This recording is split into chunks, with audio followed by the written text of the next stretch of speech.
actually getting out there and saying what they believe, and with passion. And I'm really worried that the great majority of people here won't speak, won't talk, won't express how they feel. And that is the threat to democracy, not what's going on there.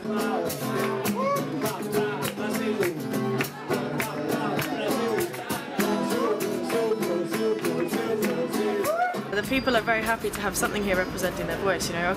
I think it's essential to show an uprising of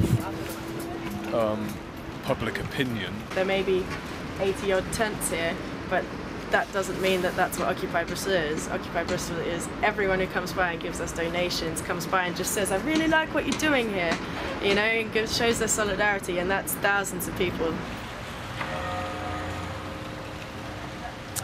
So, I've been hanging out here down at Occupy for the last week. I've been coming down nearly every day, meeting with the people in the evening, having a good chat. Seems like there's some really positive stuff here that I've experienced. We've just come out of another meeting. Well, we are in negotiations with the authorities. I mean, they are kind of just standing there stamping, going, but what do you want? We want to get rid of you. Although she felt a little bit like overwhelmed a little bit because I'm talking about concepts that are global in their aspect. At the same time, I'm also talking about methods which we could start to bring these solutions to a local level. It's very difficult to try and have communications with them where we say, okay, well, you're Bristol City Council and what we want is to end fractional reserve banking. And there's a set way of doing things that you have to follow in order to be awarded anything from the council. And to stop the intertwinement between government and corporation. I was a little bit heavy-handed in the meeting because I did explain, and I was very clear, that actually the Bristol City Council is a corporation, and I can prove that it's a corporation, and here's the documents. And there are questions they don't want to answer, they don't want to look at, they don't want to be honest with themselves. And isn't that the real problem here that we're facing? Is actually, we don't want to look honestly in the mirror about the system that we have. And once we do, and we can see it for the lies and everything that it is, then it actually becomes very easy for us to change because we can re-empower ourselves. Those rules aren't just. They're not just rules. There is no real, in my opinion, any power holding the council back, but it's actually just their own conditioning into what they believe they can achieve that's holding us back right now. Be in the meeting? Yeah, we're going to get there on time. Together. There you are. Okay, so what are we doing? No. Oh, is it a photograph? No, no. It's a video. That's a video. It's a good idea to say whether it's a video or a photograph. We're late! We were running slightly late that day, and I wouldn't have said the meeting went exactly to plan. The vicar started off the meeting in a bad way, in my opinion, by stating that this was an unlawful occupation. I then couldn't help but point out various flaws in his argument. Generally speaking, I had the usual feeling of being ignored. However, I did get to have an interesting conversation with a sergeant from Avon and Somerset Constabulary. Yeah, so basically it seems to me that we all seem to get to a bit of a sticking point about the law, you see. Now, I come from the free man movement, basically, right, so we're lawful rebellion. Okay? Am I allowed to know your first name? Yes, Colin. Hi, Colin. Yeah. I'm Amanda. Amanda, yes. Hi. I'm a police officer. Yeah, so I don't know if it's come up, it probably has, the free man movement and a lot of the things it was about. So I don't know if you know about the judge that was arrested at the start of the year in Birkenhead. Have they told you anything about this? I don't. Okay, so basically... So I need to look at that to understand your movement, do I? This is our court! Shame on you! You know, you've got to educate these people. Absolutely. A lot of them don't know. And so basically what they've done is they've started to look more and more into the law. Okay, I noticed you mentioned treason, which intrigued me. I was referring, of course, to Albert Burgess's A Case for Treason. In 1971, the Foreign Office, in a collection of papers which are titled in the Public Records Office FCO 30/1048, told the Heath government that if they signed us up to the European Economic Community, within 3 decades, we would in fact have lost our constitution and ceased to be an independent sovereign state and would merely be a region of Europe. That would mean the end of our constitution and the end of this country as a sovereign state. The Ministry of Justice now is represented as a corporation on the SEC, which is the Security and Exchange Commission, which means now they are a corporate entity with shareholders. Armed forces being taken apart, the police being sacked. So just have a read of one of the sheets. It won't hurt you. Okay. Try your boss, see what he says. This court has been seized under an ancient law in this country to arrest the judge who doesn't provide his oath. And I'm obliged to arrest you for contempt of court.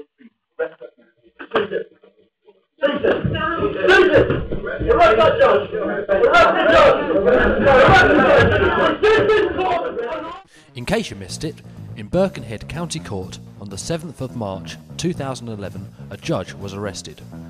Roger Hayes was summoned for unpaid council tax, which he fought through a number of court hearings. During these hearings, he managed to get an agreement that 1. The council themselves were issuing summonses directly, without going through due process. 2. As the council did this, issuing summons themselves, they used letters headed as if the summons had been sent by the court. 3. The council had actually rented the court for the liability hearings, thus the entire playing field had been set up by the local council, contrary to law. During the hearing, immediately prior to the 7th of March, on the 15th of February, Roger had requested that the judge acknowledge his oath of office. The judge, Michael Perk, steadfastly refused to do this over and over again for over 30 minutes. So, when on the 7th of March Roger came to the court case again and asked the judge for his oath and he refused, he ordered an arrest. Here we can see Rusty making a run for it and being bundled off into the corner. This creates enough of a diversion for a dark character to come swooping in from the back of the court.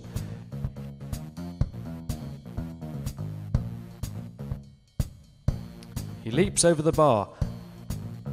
Under common law, the law of the land, each and every one of us is entitled to make a citizen's arrest if we feel the law has been broken. And it's touchdown. The judge is toast. It's in the Magna Carta, but still law, and the article says we have the right to seize a court where we deem that court to be unlawful.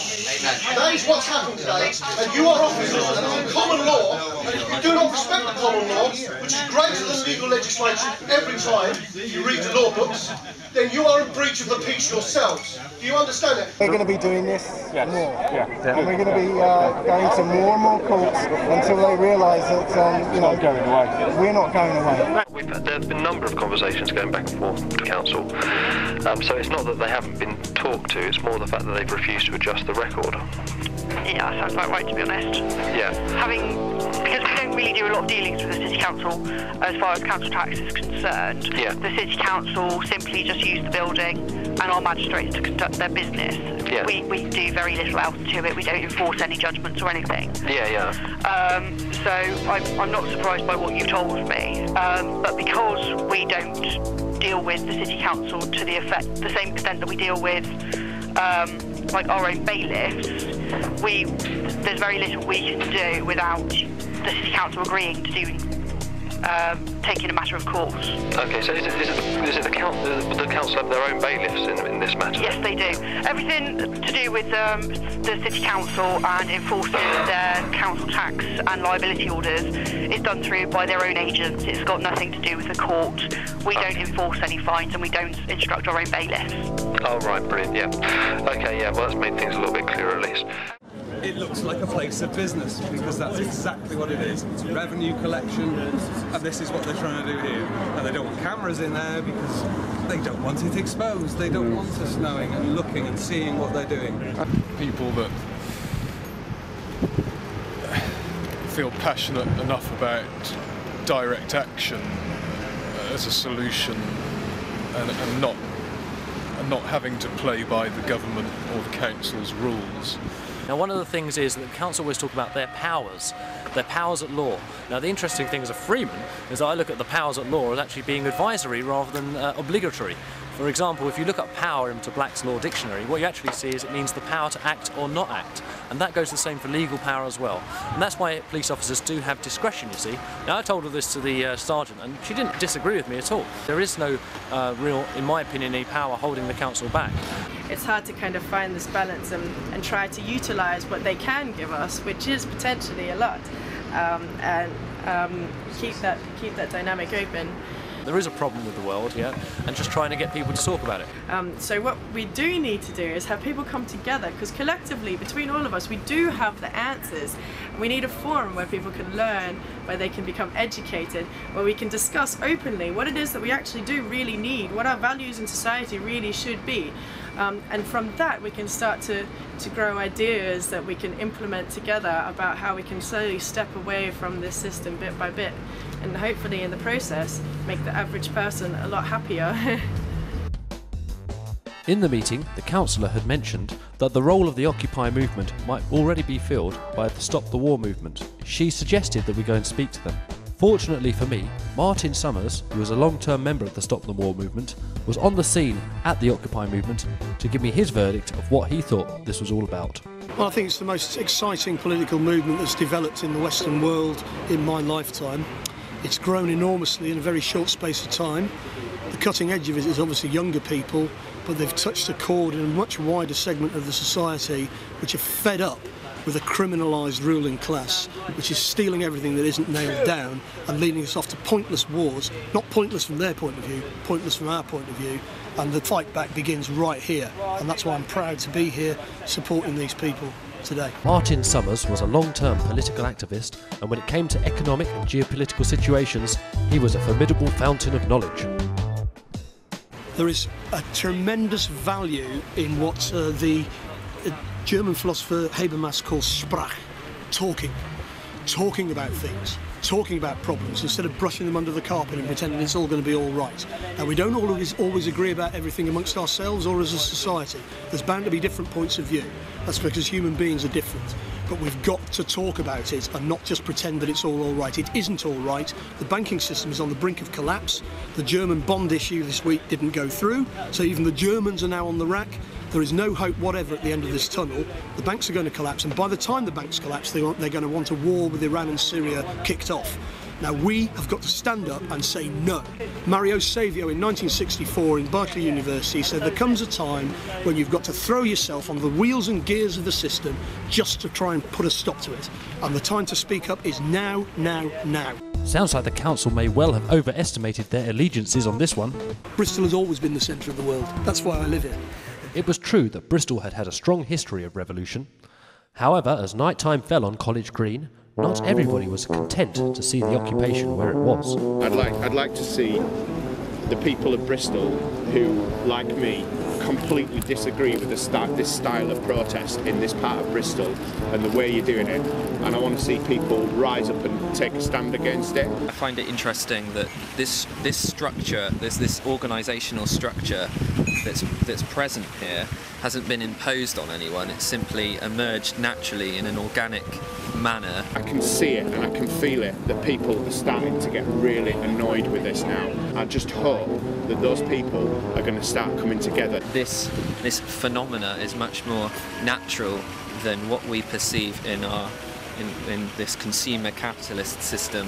My primary concern in Bristol here now is to protect my business, my livelihood and the people that work for me by ridding this site of all this horrendous... People don't need money and they don't need jobs.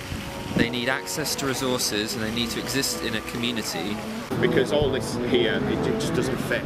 It just doesn't fit. You've got 6 million children a year dying of hunger, right?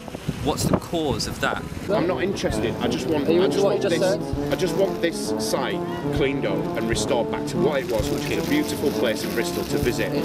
I find it interesting that how different people's perception can be of these different structures. Everyone's paid for the port route, they pay for the recycling, everyone's paid. My name is Chris and I'm at the Bristol occupation in central Bristol.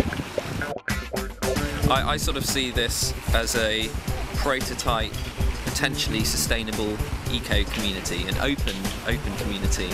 We spoke to someone earlier and I was like listening to the language he was using, and he was like using sort of derogatory words to describe what's going on here, and in this kind of in an absolutist sense, like this is terrible or this is disgusting, but it isn't. It is in his perception, but my perception is completely different.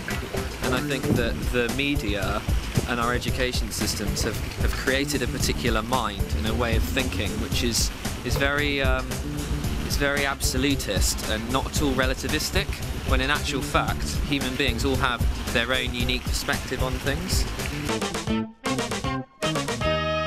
I Okay, everyone. So the question of truth is one of the things, isn't it? You know, a lot of people look at the Occupy movement as an example and have lots of different opinions about it. But one of the things is we've been involved in exposing government corruption and things like that for a long time, and developed a concept called truth, justice, freedom, beauty as a kind of idea of process. So everyone wants this, wants a just world, we want a free world, we want to be able to create a beautiful world. At the centre of that actually concept is, in a sense, is truth. What is the truth? Because until you get truth, you can't have justice. Until you get justice, you can't have freedom. Until we've got freedom, we don't have even the freedom to create beauty. So the truth does exist. The truth is out there. So we have this concept of like a seed of truth. So we could say that the truth exists. The truth is perfect in the sense it doesn't have any flaws in it. And the truth is absolute as well, which means that there is an absolute truth which is beyond human comprehension. Okay, without truth there can be no justice. Individuated consciousness can experience truth, it cannot know the whole truth. A cohesive collective creates a shared reality. So once people start to come together and share their truth, then they start to form ideas and concepts around that, and then those concepts start to become reality. So in practice the truth separates into true and untrue information. You can look at manifest truth, it can only exist in relation to that which is not true. The choice between true and untrue allows us free will to decide our own personal truth. So every human being is endowed with this process of free will to decide what they think the truth is and then act in accordance with that. The further application of our consciousness to information creates knowledge. So I just want to have a quick talk about understanding. True and untrue can only be determined really by our experience of the world. And so experience includes, but is not limited to, all the external evidence. So it could be secondary source information, it could be talking to people, or it can be through a direct experience of truth. In other words, an experience you had which proves to you that that is the case. From sharing the experience with others, new understandings about the truth are formulated. This is why talking and things like that are very good, because really what we need to do is we need to form these new understandings of how the world operates and how it works. There's another point as well, that not all consensus reality is based in truth. Many people have held ideas as collectives. It's not actually the truth, it's actually based on a lie, but that consensus becomes the reality for those people.